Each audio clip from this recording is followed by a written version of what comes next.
CAPFAC 2023 Mission 250 plus में. Today we will see day number 12. Okay, so this series is covering some of the questions for last moment revision. Obviously you have been practicing for a long time. So ये कोई भी चीज जो होता है, कभी भी कॉम्पिटिटिव एग्जाम में आप ये नहीं कर सकते हो कि इसी से हमारा हो जाएगा, नहीं. लेकिन ये आपको हेल्प करता है, थोड़ा सपोर्ट हमें मिल जाता है, थोड़े से हम एक्स्ट्रा पुश कर लेते हैं, तो वही हमारा सिलेक्शन ये कराता है. तो इसमें फर्स्ट क्वेश्चन देखेंगे. Article 26 of constitution of India guarantee which of the following rights of religious denomination. जो कह रहा है कि भारत का संविधान का अनुच्छेद जो आपका 26 है, धार्मिक संप्रदायों के निम्नलिखित में से किस अधिकार की गारंटी देता है. फंडामेंटल राइट्स क्या है, आपको कुछ चीजों की गारंटी देता है, लेकिन फंडामेंटल राइट्स जो है एब्सोल्यूट नहीं है. सिर्फ आर्टिकल 17 देखो, जो राइट अगेंस्ट अनटचेबिलिटी है, सिर्फ वही एक एब्सोल्यूट राइट है. उसके बाद कोई भी राइट जो है एब्सोल्यूट राइट नहीं है. There are reasonable restrictions.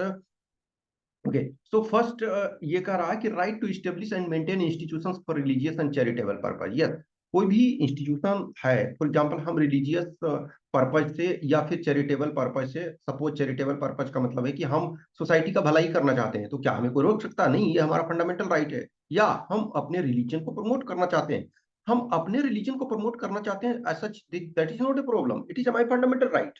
But not at the harm of other religion, in the sense harm का मतलब वो है कि हमें दूसरे रिलीजन की को बुराई नहीं करना, मैं दूसरे रिलीजन में प्रॉब्लम क्रिएट नहीं करना, हम अपने रिलीजन को प्रमोट कर सकते हैं.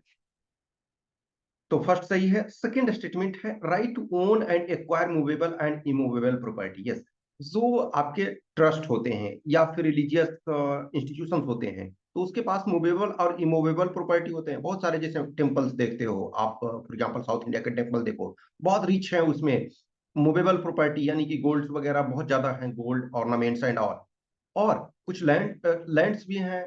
ओके, तो ये हिस्टोरिकल चला रहा है, तो सेकंड स्टेटमेंट भी सही है. थर्ड है right to manage its affairs in matters of religion. Yes, so इसको धर्म के मामले में अपने मामले का प्रबंधन करने का अधिकार, कि अपने धर्म के संबंध में चीजों को मैनेज करने का अधिकार है. तो ये डी आपका 1 2 3 all are correct. Next, project Dantak. Project Dantak, sometimes seen in the news, is related to which of the following countries where India is the helping partner. Project Dantak actual में देखा जाए तो 1960 के ड्यूरेशन में स्टार्ट हुआ. जो border road organisation BRO है, वो हेल्प करता है. तो ये आपका भूटान से संबंधित है. भूटान के बहुत सारे एरिया में हमने प्रोजेक्ट दंतक के, तो ये एक्चुअल में 1960, तो बीच बीच में जैसे इस बार भी द हिंदू में एक दो बार ये न्यूज में था, मतलब अच्छा एडिटोरियल आर्टिकल में था प्रोजेक्ट दंतक. तो इस वजह से ये आपका ये चर्चा में है, तो करंट का क्वेश्चन हो जाता है, तो आपको जानना चाहिए. तो ये BRO को ऑपरेट करती है. तो डी का करेक्ट आंसर है.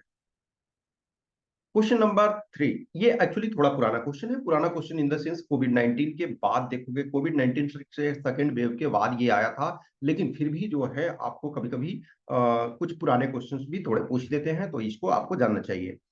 तो इसमें which of the following statements are correct with respect to mucormycosis. Mucormycosis, इसी को ब्लैक फंगस भी कहते हैं, ब्लैक फंगस. ठीक है, तो ब्लैक फंगस यदि आपको पता है तो आपका कुछ आंसर बन जाता है. It is a serious but rare viral infection caused by a group of viruses called mucormycosis. तो जो म्यूकोमिसिस जो है, ये एक्चुअली वायरल इन्फेक्शन नहीं है. ये देखो ब्लैक फंगस, तो ये फंगस के कारण होता है. तो ये चीज आपको पता हो, तो ये आपका गलत हो गया. गलत हो गया तो आंसर बन गया. तो सम टाइम ये होता है कि क्वेश्चन आपको डिफिकल्ट लगता है, लेकिन कुछ पॉइंट ऐसे दे देते हैं. Next, it mostly commonly affect it most commonly affect the sinuses or the lungs after inhaling fungal spores from the air. Yes, ये हवा से फंगल बीजाणुओं को अंदर लेने के बाद यह आमतौर पर साइनस या फेफड़ों को प्रभावित करता है. तो सही है. It can also occur on the skin after a cut, burn or other type of skin injury. Yes, ये सही है. इनफैक्ट देखोगे कि ब्लैक फंगस जिनके हुए कुछ के इवन आई डिस्ट्रॉय हो गया. तो ये बी इसका करेक्ट आंसर है. Question number 4, consider the following statements regarding laterite soils of India. Laterite soils के बारे में कह रहा. Laterite soils are generally red in colour. Yes, ये सही है. रेड कलर क्यों होता है? इसमें आयरन के कारण, आयरन के प्रेजेंस के कारण. Laterite soils are rich in nitrogen and potash, no, इसमें से ये पुअर होते हैं। इसमें जो आयरन, एल्युमिनियम, ये सब जो होते हैं ज्यादा, और कुछ ह्यूमस भी होते हैं। तो ये सेकंड स्टेटमेंट आपका गलत है, तो सेकंड स्टेटमेंट गलत है, जहां जहां उसको हटा दो। फर्स्ट सही है। अब देखो 3 भी हमारा गलत हो जाएगा, क्योंकि ऑप्शन अब बचा है 1 और 1 एंड 4, तो 4 को मेनली देखना। Laterite soils are well developed in Rajasthan and UP, no, जो ईस्टर्न घाट और वेस्टर्न घाट में है, मीन्स महाराष्ट्र, कर्नाटक, केरल, आंध्र प्रदेश, कुछ वेस्ट बंगाल, उड़ीसा, झारखंड और आसाम एक्सेट्रा में है। तो ये tapioca and cashew nuts grow well in this soil, yes ये सही है, तो सी इसका correct answer. Question number 5. With reference to the freedom of association under Article 19 of the Indian Constitution, consider the following statements. जो आपका article 19 है, उसके अंतर्गत जो फ्रीडम ऑफ एसोसिएशन, आपका एसोसिएशन बनाने का जो अधिकार है, उसके तहत ये कह रहा कि कौन सा स्टेटमेंट सही है। नेक्स्ट कह रहा, it covers the negative right not to form और ज्वाइन एनी एसोसिएशन और इंडियन यूनियन, सही है। देखो, यदि ये पॉजिटिव राइट देता है, तो निगेटिव राइट भी, यदि हमको ये राइट ज्वाइन करने का देता है, तो किसी को ना भी ज्वाइन करने का हमें राइट देता है, कि कोई हमें जबरदस्ती नहीं कर सकता है कि आपको यूनियन या एसोसिएशन ज्वाइन करना ही पड़ेगा। तो ये निगेटिव राइट भी देता है कि हमारी मर्जी, हम नहीं ज्वाइन करना चाहते हैं। तो फर्स्ट स्टेटमेंट सही है। सेकंड है, right to obtain recognition of the association is a fundamental right. अब ये कह रहा है कि कोई आप संघ बनाते हैं, उसको मान्यता प्राप्त करने का अधिकार एक मौलिक अधिकार है, नो। संघ का पार्टिसिपेट करने का अधिकार आपके पास है, लेकिन देयर इज रीजनेबल रिस्ट्रिक्शंस। तो ये फंडामेंटल राइट नहीं है कि आपका जो यूनियन होगा वो रिकॉग्नाइज्ड होगा ही। There are certain circumstances where आपका यूनियन रिकॉग्नाइज्ड नहीं होगा। जैसे फॉर एग्जांपल लो, आप यदि यूनिफॉर्म फोर्सेस में जाते हो, तो आपका आपके ऊपर रेस्ट्रिक्शंस है, तो आप उस ढंग से यूनियन नहीं बना सकते हो। तो ये सेकंड गलत है, तो फर्स्ट का सही है, तो 1-1।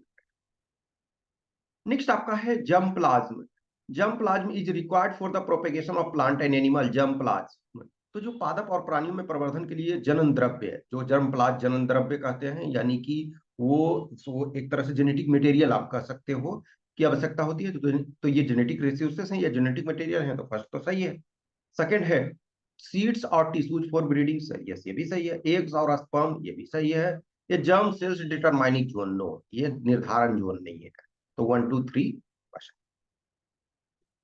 नेक्स्ट क्वेश्चन नंबर 7 कह रहा, कंसीडर द फॉलोइंग पेयर्स। ये जो आपके युग्म है उस पर विचार करना है। तो टर्म और उसका मीनिंग, क्वासार जो है एक्सप्लोजन ऑफ अ स्टार। तो क्वासार जो है एक तरह से सब कोई भी बहुत सारे स्टार्स हैं, इस स्टेज में पहुंचते हैं जहां वो इसमें एक एक्सप्लोजन होता है, और उस एक्सप्लोजन से बहुत सारा जो हीट है, रेडिएशन है, एनर्जी है, वो रिलीज होता है। तो ये फर्स्ट स्टेटमेंट सही है। Second, constellation, group of stars that appear to form a pattern. आप जो सप्तर्षि देखते हो, जो 3 के फॉर्म में, 7 के फॉर्म में, या उर्सा मेजर और उर्सा माइनर, इसको जिसको कहते हो, तो वो डिफरेंट पैटर्न्स में पाए जाते हैं, बहुत सारे सप्तर्षि और ये सब। तो ये सेकंड स्टेटमेंट भी सही है। अब फर्स्ट और सेकंड स्टेटमेंट यदि सही है हमारा, तो हमारा तो आंसर बन गया, क्योंकि फर्स्ट और सेकंड किसी में है ही नहीं है, तो हमारा आंसर ही बन गया। Nebula, giant cloud of dust and gas in space, ये भी सही है, तो डी इसका करेक्ट आंसर हो गया। Question number 8, two systems are said to be in thermal equilibrium if and only. कोई भी दो तो आपके निकाय है, बॉडी है, वो तापीय साम्य यानी थर्मल इक्विलिब्रियम में तब कहा जाता है तब उन दोनों बॉडी के बीच तो हीट फ्लो नहीं होता है, यानी कि there is no heat flow between them. तो ये कह रहा है कि there can be a heat flow between them even if they are at different temperature. कह रहा है कि उनके विभिन्न तापमान होने पर भी उनके बीच उष्मा, नो, ये there can not be a heat flow between them even if they are at different temperature. एक चीज ध्यान रखो, डिफरेंट टेम्परेचर पे होगा तब तो हीट फ्लो होता है। There is no heat flow between them, yes ये सही है। Their temperature are slightly different, no. तो सी इसका correct answer. Question number 9, which of the following describes the purpose process of sterilization. Sterilization का मतलब वो होता है एक तरह से, क्या होता है ऐसे स्टेरलाइजेशन, यदि बायोलॉजिकल टर्म में, जो मेडिकल साइंसेस में बंध्याकरण जिसको कहते हैं, कि यानी कोई भी जैसे मेल है या जैसे बहुत सारे एनिमल बीइंग को स्टेरलाइज करते हैं। जैसे स्टेरिडॉगमेनेस वाला में आपने देखा कि जो कुत्ते अभी शहरों में बहुत परेशान कर रहे हैं, तो उसमें स्टेरलाइजेशन करना डॉग का। और बहुत सारे मंकी वगैरह का स्टेरलाइजेशन करते हैं। तो स्टेरलाइजेशन का एक तरफ से है कि वो ग्रोथ को रोकना, इसको ऐसे समझो कि जो फर्दर प्रोडक्ट ये है। अब इसमें से recovery of loan given to state government during an emergency, no. Devaluation of Indian currency due to uncertainty in the international market, no. Operation perform to extract the excess inflow of foreign investment in the economy, ये सही है कि जो sterilisation ये किया जाता है, जैसे यूएस स्टेरलाइजेशन करती है और डिफरेंट कंट्री स्टेरलाइजेशन इंडिया भी कर, कि ताकि आपके पास excess inflow of foreign investment. तो लेकिन इंडिया जैसा कंट्री जनरली इसको जरूरत ही नहीं होती है, इनफैक्ट इंडिया को फंड चाहिए होता है। यूएस जनरली ये करती है क्योंकि यूएस के पास बहुत ज्यादा इनफ्लो वो फंड का हो जाता है, तो उसके कारण वो लोग करते हैं जनरली। ठीक है, तो सी इसका करेक्ट स्टेटमेंट है, तो सी इसका आंसर हो गया। Question number 10, consider the following statements regarding fundamental rights. Fundamental rights के संबंध में आपको निम्नलिखित कथन पे विचार करना। All fundamental rights are only available against the arbitrary action of a state, not against the action of private individual। ये एक्चुअली स्टेट के अगेंस्ट तो है ही है, प्राइवेट इंडिविजुअल के अगेंस्ट भी है। जैसे फॉर एग्जांपल लो कि यदि मैं कहीं जा रहा हूं और आप मुझे जाने नहीं दे रहे हो, या आप मुझे पकड़ करके अपने रूम में जबरदस्ती बिठा लोगे कि हम नहीं रुकना चाहते हैं। अब वो दोस्ती में वो दूसरी चीज है कि कोई दोस्त आपको पकड़ के बैठे हो तुम ये नहीं, लेकिन हमारी विल पावर के खिलाफ कर रहा है, तो प्राइवेट पर्सन के अगेंस्ट भी फंडामेंटल राइट्स ये हैं। तो फर्स्ट स्टेटमेंट गलत है। A law to enforce the fundamental right can be made only by the parliament, only be made, ठीक है, the law to enforce the fundamental rights can be made only by, ठीक है, by the parliament of India. तो ये सही है, तो B हो गया। Next question number 11, consider the following statements in the context of production linked incentive scheme. Production linked incentive scheme ये लंबे समय से चर्चा में चल रहा है, लेकिन अभी भी ये चूंकि ये रिलीवेंट है, ये करंट में भी रिलीवेंट है, ये मान के चलो कई साल से चल रहा है लेकिन अभी भी रिलीवेंट है। तो ये है, it aims to invite foreign investors to set up their manufacturing units in India. यानी कि जो हम मेक इन इंडिया जो ये प्रोजेक्ट कर रहे हैं कि भारत में बनाइए और भारत में जो मैन्युफैक्चरिंग है वो उसको बूस्ट करे, इसके कारण हम इसको प्रमोट कर रहे हैं। तो इसके तहत है कि it aims to invite foreign investors, yes सही है, हम फॉरेन इन्वेस्टर्स को इन्वाइट कर रहे हैं कि अधिक से अधिक संख्या में आइए और यहाँ इन्वेस्ट कीजिए, तो फर्स्ट स्टेटमेंट सही है। सेकंड है, it promotes the local manufacturers to expand their units and generate employment, yes ये भी सही है। It's provide cash subsidies to company as a percentage of incremental sales, यानी कि आप जितना अधिक सेल कर रहे हो, जितना अधिक प्रोडक्शन कर रहे हो, उस आधार पे आपको एक्स्ट्रा दिया जाएगा। तो तीनों का तीनों सही है, तो डी इसका करेक्ट आंसर हो जाएगा। Question number 12, the composition of gases in exosphere. Exosphere का मतलब जो जो बहिर्मंडल है, तो आउटर स्पेस कह सकते हो कि हमारे जो एटमॉस्फेयर का जो आखिरी छोर है, तो उसमें सबसे ज्यादा क्या होता है, हीलियम एंड हाइड्रोजन होता है। तो ये इसका आंसर हो गया। Question number 13, personal income is the part of national income which is received by the house hold, ये सही है। देखो हाउस होल्ड जो भी है, व्यक्तिक आय जो है वह राष्ट्रीय आय का भाग है जो परिवारों को प्राप्त होता है। अब एक जीडीपी होता है, जस्ट मान के चलो कि जीडीपी किसी कंट्री का बहुत ज्यादा बढ़ गया, लेकिन जीडीपी ज्यादा बढ़ना हर पर्सन को तो फायदा नहीं हो रहा ना। वो जीडीपी जनरली क्या है कि GDP limited few industrial houses and all को हो सकता है, लेकिन पर्सनल इनकम यदि बढ़ रहा है तो इसका मतलब है लोगों तक पैसा पहुंच रहा है, तो सही है। Private income is the total of factor income and transfer income received from all sources by the private sector, yes सही है। देखो जो आपका फैक्टर इनकम का मतलब है कि हमने जो अर्न किया आइदर, देखो यदि लैंड हमारे पास है तो लैंड से हम रेंट अर्न कर सकते हैं, हमने अपना लेबर लगाया तो हमको बेज मिल सकता है, हमने अपना कैपिटल लगाया तो हमको इंटरेस्ट मिल सकता है, और हमने अपना एंटरप्रेन्योरशिप स्किल लगाया तो प्रॉफिट मिल सकता है। तो ये फैक्टर इनकम है। और प्लस ट्रांसफर इनकम, मान के चलो कि गवर्नमेंट सब्सिडी दे रही है कुछ चीजों में, या ओल्ड एज पीपल हैं उनको सरकार पैसे दे रही है, तो वो भी शामिल होगा। तो दोनों सही है, तो सी इसका करेक्ट आंसर हो जाएगा। Question number 14, which one of the following is the lowest possible temperature. तो देखो इसमें से -273 दो जगह है, एक केल्विन है और एक सेल्सियस है। तो -273 केल्विन कभी हो ही नहीं सकता, यानी कि केल्विन में निगेटिव नहीं हो सकता है। तो ये आपका -273 डिग्री सेल्सियस या 0 केल्विन, तो डी इसका करेक्ट आंसर है। Question number 15, consider the following statements with reference to the union executive of India. The union executive consists of president, the vice president, the council of minister, with the prime minister as the aid to aid and advise the president. Yes, देखो ये कह रहा है कि president है, vice president है और council of minister है, जिसके हेड कौन है? प्राइम मिनिस्टर है, as the head to aid the and advise president. तो मेनली प्रेसिडेंट के नाम से शासन चल रहा है, लेकिन उनको सजेशन देने के लिए, उनको सहयोग करने के लिए आपका काउंसिल ऑफ मिनिस्टर है। तो फर्स्ट स्टेटमेंट आपका सही। सेकंड स्टेटमेंट है executive power of the union is vested in the prime minister. No, executive power of the union is vested in the president of India. तो second statement गलत है, तो one only सही हो जाएगा। क्वेश्चन नंबर 16 ये कह रहा है according to the new Cartesian sign convention which one of the following is correct in respect of the formula 1 by f equal to 1 by v plus 1 by u where symbol have their usual meaning। तो 1 by f का मतलब focal length, v का मतलब होता है image distance, u का मतलब होता है ऑब्जेक्ट डिस्टेंस। तो कह रहा it applies only to spherical mirrors. ठीक है, ये मिरर के लिए करा। It apply to only to spherical lenses. No, it apply to ये mirrors and lenses. No, it is an invalid. No, invalid नहीं है ये, तो ए इसका करेक्ट आंसर है। Question number 17 the wetland term wetland implies. Wetland हमारे पास 75 wetland हो गए हैं आजादी के 75 साल में, हमने 75 टोटल कर लिया, 75 कर लिया। तो ये कह रहा है कि इसमें तो land covered by rain water only. No, कोई जरूरी नहीं है रेन वाटर से ही हो। Slow moving water covered wet ground, कोई जरूरी नहीं है, वहां स्थिर वाटर भी रह सकता है। Water logged wet wet ground, yes ये सही है। Fast moving water covered wet ground हो, एक्चुअली थोड़ा थोड़ा सब क्लोज में है, लेकिन मोस्ट अप्रोप्रिएट सी है। Next question number 18 which one of the following greenhouse gases is the largest single contributor to anthropogenic radiative forcing। इसका मतलब क्या होता है ना, इन एंथ्रोपोजेनिक का मतलब ह्यूमन मेड, यानी कि मानव के द्वारा, तो मनुष्य के द्वारा क्रिएट किया गया।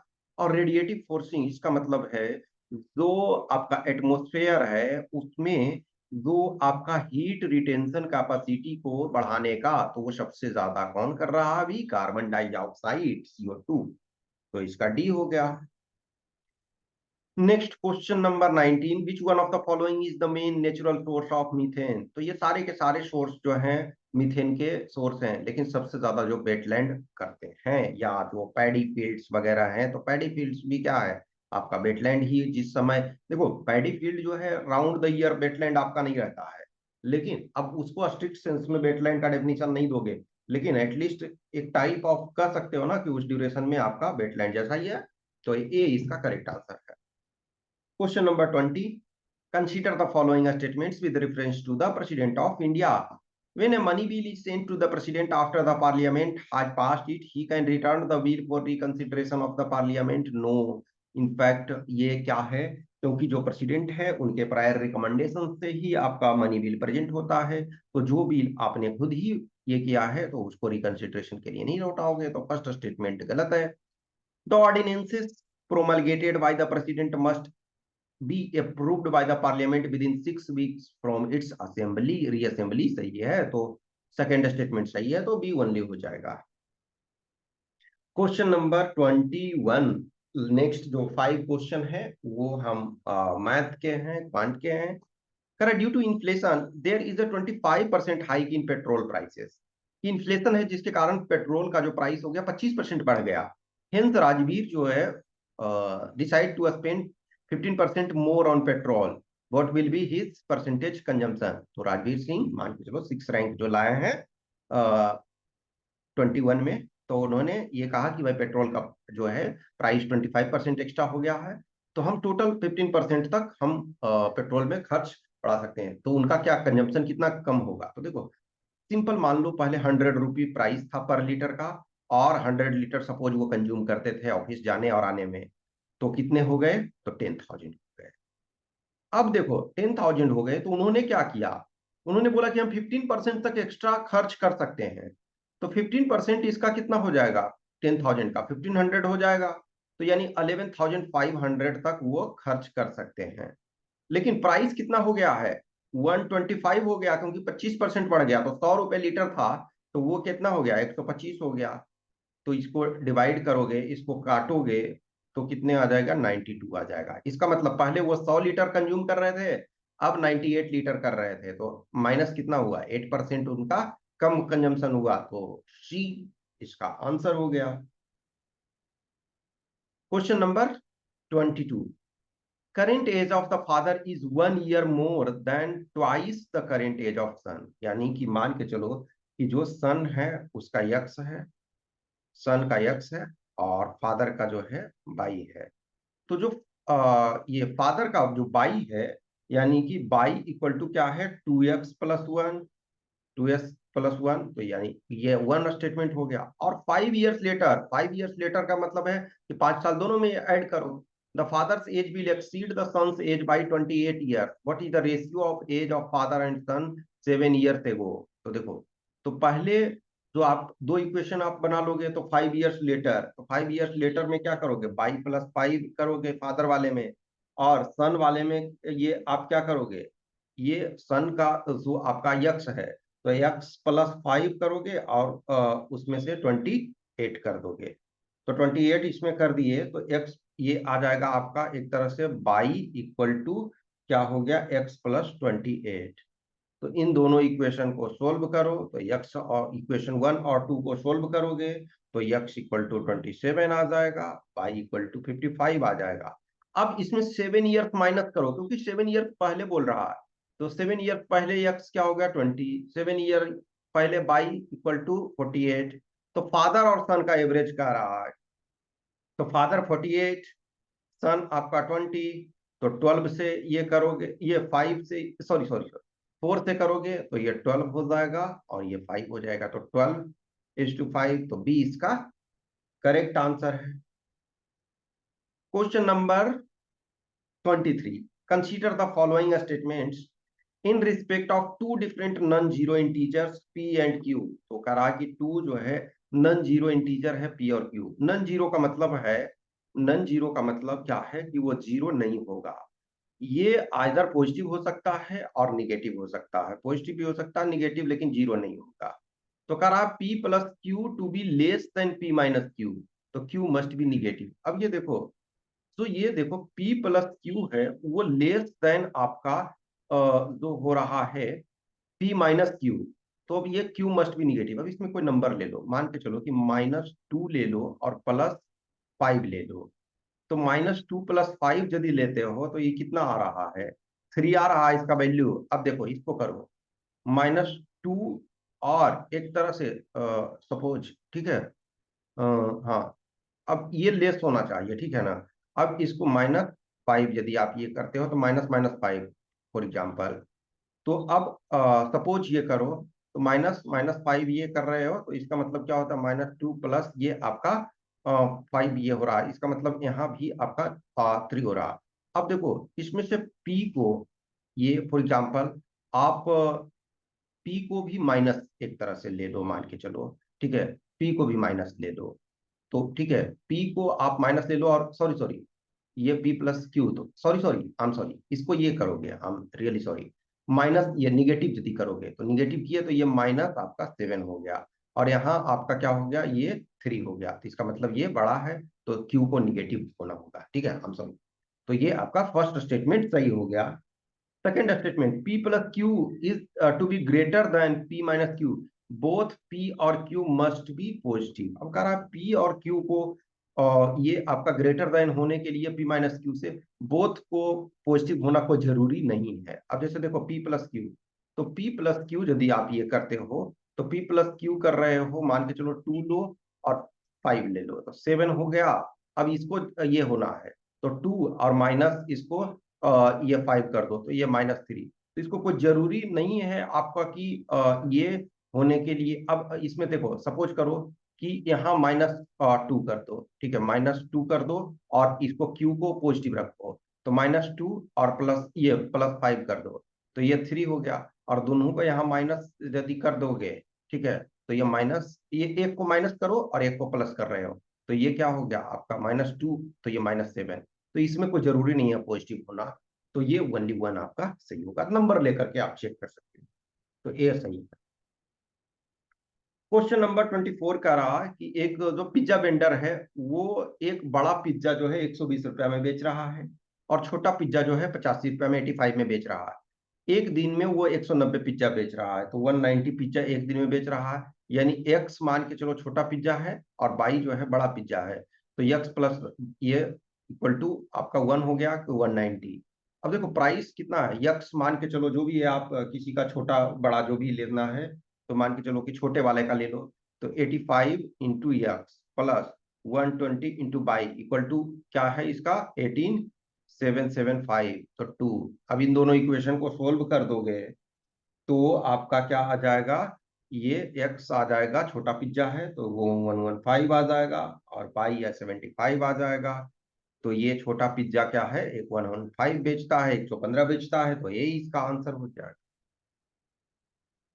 क्वांट वाले में मींस पेपर 1 वाले में लास्ट क्वेश्चन इसमें, the circumference of the front wheel of A cart is 30 feet and that of back wheel is 36 feet. What is the distance traveled by the cart when the front wheel has done 5 more revolution than the rear wheel? एक चीज ध्यान रखो, किसी भी चीज में, जैसे आप ट्रैक्टर देखो, सिंपल सा एग्जांपल लो, ट्रैक्टर। ट्रैक्टर में देखोगे कि यदि जो इंजन है तो इंजन में जो आगे वाला आपका व्हील रहता है बहुत छोटा रहता है, पीछे वाला जो है वो आपका बड़ा रहता है। तो एक चीज मानो, जो छोटा है वो ज्यादा रिवोल्यूशन करेगा और बड़ा वाला है वो कम करेगा, क्योंकि दोनों बराबर रिवोल्यूशन करेगा तब तो बड़ा बहुत ज्यादा ये कर लेगा, तब तो फिर वो पता चला कि इंजन तोड़ करके आगे निकल जाएगा, तो ऐसा नहीं होगा ना। तो देखो ये चीज ध्यान रखो कि दोनों आपका जो है कि सेम डिस्टेंस सेम टाइम में आपका ट्रेवल कर रहा है, तो circumference into number of revolution equal to दोनों में बराबर होना चाहिए। तो एक कितना करता है आपका, एक जो 5 एक्स्ट्रा करता है, तो इसका मतलब है छोटा वाला जो है 5 एक्स्ट्रा करता है। तो आप इसको ये कर सकते हो, 36 बड़ा वाला है उसका सरकमफेरेंस और इंटू यक्स करो और इक्वल टू ये क्या हो जाएगा, 30 छोटा वाला है और यक्स प्लस 5 कर रहा है, तो 36 x equal to 30x plus 150, 6x equal to क्या हो गया 150, तो x इक्वल टू 25। तो अब देखो जो यक्स है तो 36 इंटू 25 कर दो, तो ये क्या आ गया 900 फीट आ गया, तो ये आपका 900 फीट हो गया। तो ये डी इसका आंसर हो गया। तो पेपर 1 का ये समाप्त हुआ। पेपर 2 का जो है इसमें एक आर्गुमेंट लिखना है कि impact of left wing extremism is in very limited area. तो ये इंडिया में के संबंध में आप बाय डिफॉल्ट मान के चलो इंडिया में है कि impact of left wing extremism is in very limited area अभी प्रेजेंट में। तो 4 में जब जस्टिफाई करोगे कि हाँ बहुत कम में है, तो आपको बताना होगा कि क्यों आपको आप ऐसा कर रहे हो, क्यों आप ऐसा कर रहे हो कि ये कम है। और अगेंस्ट में कहोगे तो बोलोगे नहीं अभी भी है बहुत सारे एरिया में, तभी तो प्रॉब्लम क्रिएट हो रहा है। Why are so many forces are piled in left wing extremism in India, ठीक है। तो ये इसमें आपको आर्गुमेंट्री लिखना है फॉर एंड अगेंस्ट में। दूसरा है right report on the given topic in approx 200 words. Chemical weapons, chemical weapons क्यों, इस वजह से कि अभी हाल में आपने देखा कि America, USA, United states of America ने बोला कि जो हमने अपना लास्ट स्टॉक था, ये पाइल जो केमिकल वेपन का जो लास्ट पाइल था उसको हमने ये डिस्ट्रॉय कर दिया।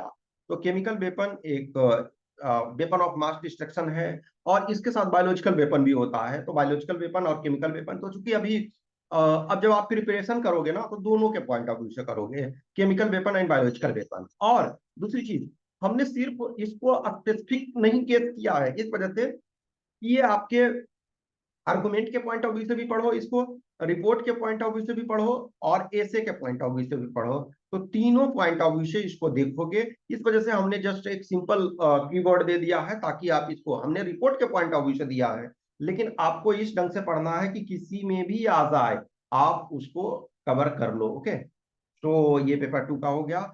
और कुछ जितने देखो मेरे से हो पाता है, जितनी चीजें बहुत सारे काम होते हैं, क्वेश्चन ये बोलना शायद बहुत आसान होता है कि ये करना, लेकिन उसमें से बहुत ज्यादा एनर्जी लगता है, तो जितना हो पाता है वो करता हूँ। कोई भी जैसे है टेस्ट वगैरह लिखना चाहते हो आप तो यू आर मोस्ट वेलकम, आप मैसेज कर सकते हो। Okay, thank you, keep continue.